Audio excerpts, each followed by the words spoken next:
sông dâu phong ba không là gì, tình anh em ta vẫn mãi không dần lòng. Có lắm lúc cuộc đời lắm muộn phiền, cùng nhau vượt qua bao giông. Bất chấp hết gian nguy của dòng đời, nghĩa khí trong tim sẽ mãi luôn một lòng. Quyết sống chết cũng chả chẳng sợ gì là anh em cùng dòng máu nóng. Nguyện làm anh em đến kiếp sau, cho dấu bao gian nguy đan đón chờ. Xin khắc ghi trong tim một câu hứa là anh em hòa phước cùng chia. Dù đời mãi sâu bao khó khăn, vây kín ta giữa phong ba muôn trùng. Chỉ ước mong 5 năm hay 100 năm nữa, kiếp này hay kiếp sau vẫn mãi là anh em.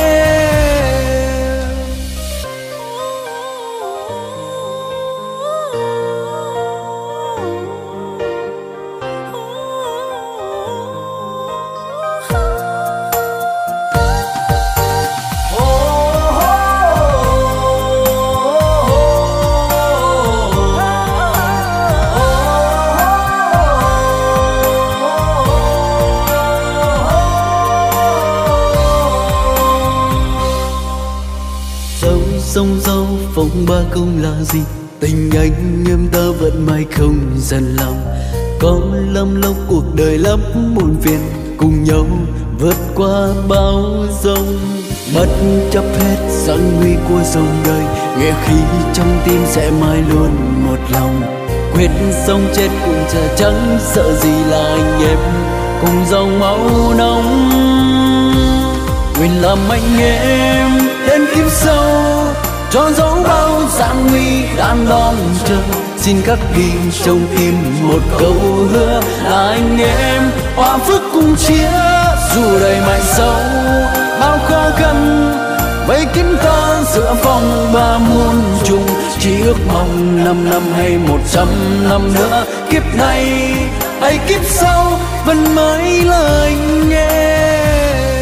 Nguyện làm anh em đến kiếp sau, cho dấu bao gian nguy đan đón chờ.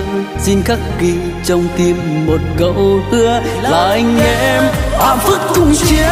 Dù đời mãi sau bao khó khăn, vây kín ta giữa phong ba muôn trùng. Chỉ ước mong 5 năm hay 100 năm nữa, kiếp này hay kiếp sau vẫn mãi là anh em. Chỉ ước mong 5 năm hay 100 năm nữa, kiếp này hay kiếp sau vẫn mãi là anh em.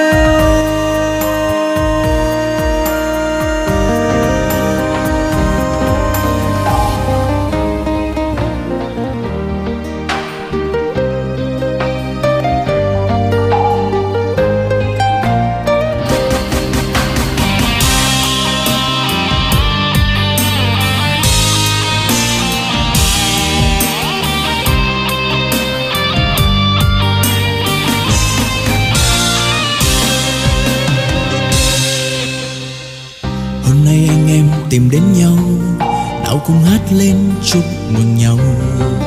Bao ngày tháng trôi qua là thời gian anh em ta phải nhớ.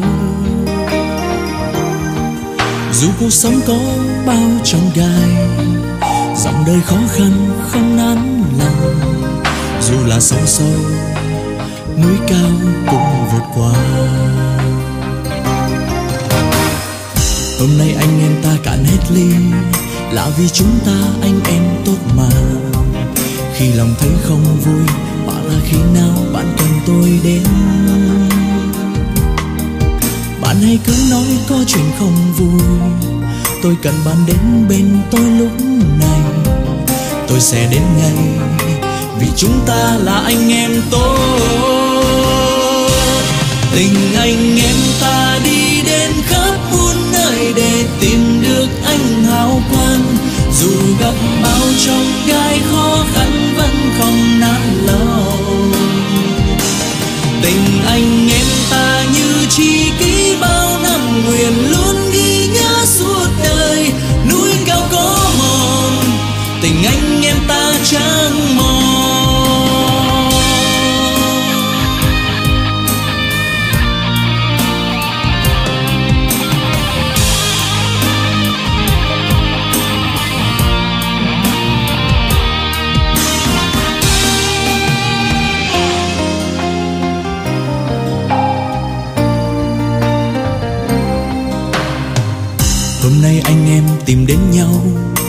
cùng hát lên chúc mừng nhau. Bao ngày tháng trôi qua là thời gian anh em ta phải nhớ. Dù cuộc sống có bao chông gai, dòng đời khó khăn không nản lòng, và ngày hôm nay chúng ta đã thành công. Hôm nay anh em ta cạn hết ly là vì chúng ta anh em tốt mà. Khi lòng thấy không vui hoặc là khi nào bạn cần tôi đến, bạn hãy cứ nói có chuyện không vui. Tôi cần bạn đến bên tôi lúc này, tôi sẽ đến ngay vì chúng ta là anh em tốt. Tình anh em ta đi đến khắp muôn nơi để tìm được anh hào quang. Dù gặp bao chông gai khó khăn vẫn không nản lòng. Tình anh em ta như tri kỷ bao năm, nguyện luôn ghi nhớ suốt đời. Núi cao có mòn, tình anh em ta chẳng mòn. Tình anh em ta đi đến khắp muôn nơi để tìm được anh hào quang. Dù gặp bao chông gai khó khăn vẫn không nản lòng. Tình anh em ta như tri kỷ bao năm, nguyện luôn ghi nhớ suốt đời. Núi cao có mòn, tình anh em ta chẳng mòn. Núi cao có mòn, tình anh em ta chẳng mòn.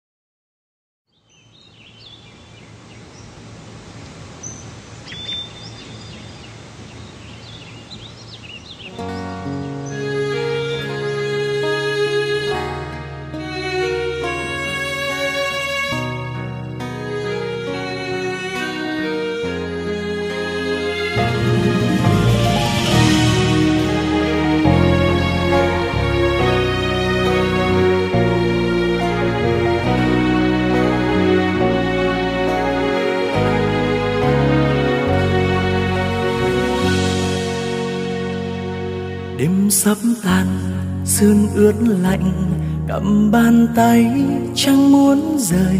Ngày mai đây hai phương trời, bạn thân ơi biết đi về đâu.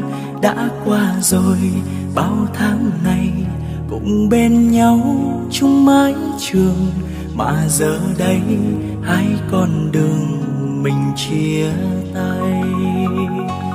Bạn thân ơi mai xa cách nhau, lòng vẫn mãi nhớ phút ban đầu. Dẫu mai này dù đổi thay, vẫn không quên tình bạn thân. Đừng ta đi gian nan khó khăn, cũng có lúc vấp ngã đôi lần. Hãy gượng cười và vững tin, sẽ một ngày gặp lại nhau.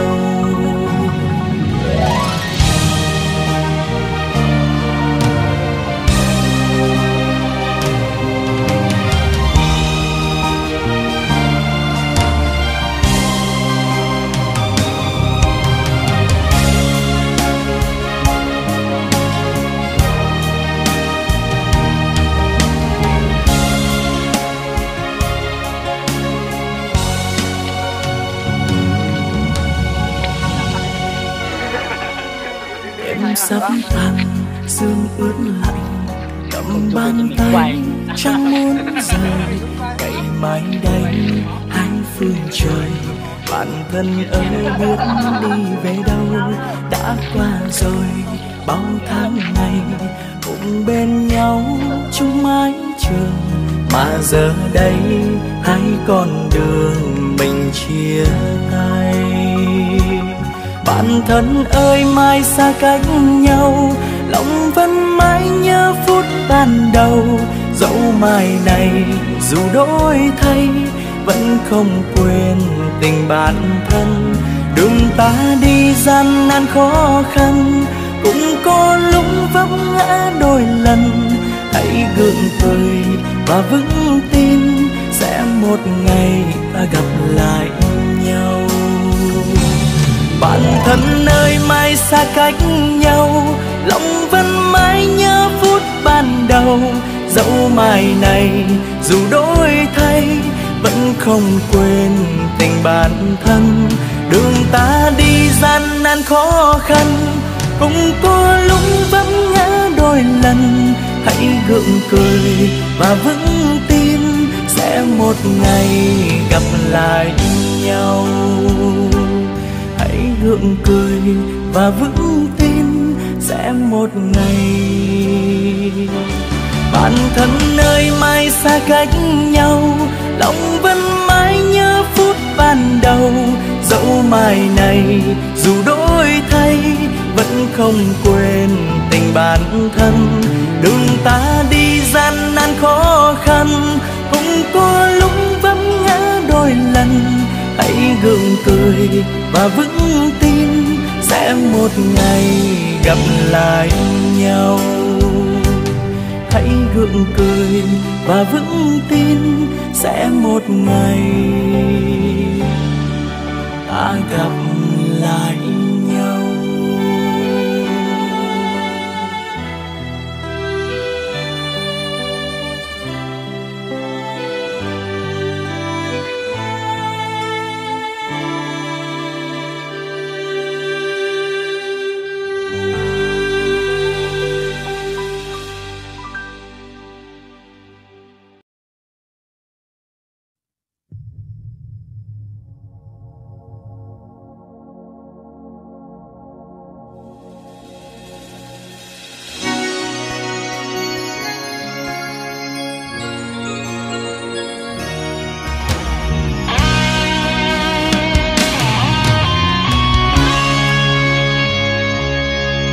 Thân ơi, duyên số sinh ra chúng mình. Từ thơ ấu đến lúc ta khôn lớn dần, hoàng hôn xuống ta sẽ bên nhau mỗi khi có ai đó buồn. Và ta luôn vẽ trên môi tiếng cười. Đời trong gái chia bát cơm vơi, xiết hơi thuốc chung mỗi ngày. Bạn không vui, tôi cũng hoang vu cõi lòng. Từ bao lâu ta lớn lên trong khó nhọc, và đôi lúc vấp những thương đau gục ngã. Tình anh em gian khó hiểm nguy đến đâu cũng luôn sẵn sàng kề vai nhau. Ta quyết đi hết con đường. Bạn thân ơi, ta hãy luôn luôn khắc ghi những giây phút này. Tình anh em mong kiếp sau mãi như vậy.